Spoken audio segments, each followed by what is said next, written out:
بسم اللہ الرحمن الرحیم۔ ناظرین گرامی السلام علیکم۔ آج ہم آپ کو مدینہ منورہ کا تعارف کراتے ہیں۔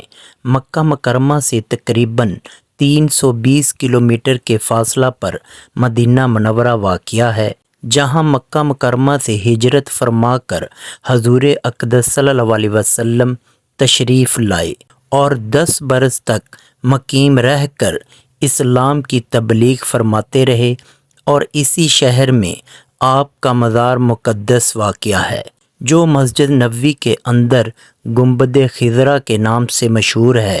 مدینہ منورہ سے تقریباً 4 کلومیٹر جانب شمال کی طرف احد کا پہاڑ واقع ہے، جہاں حق و باطل کی مشہور لڑائی جنگ احد لڑی گئی۔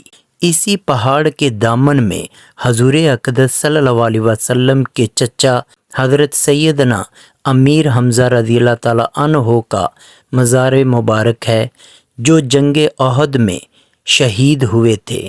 مدینہ منورہ سے تقریباً 5 کلومیٹر کی دوری پر مسجد قباء ہے۔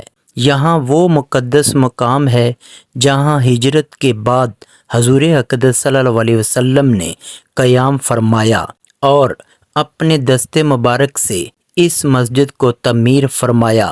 اس کے بعد مدینہ منورہ میں تشریف لائے اور مسجد نبوی کی تعمیر فرمائی۔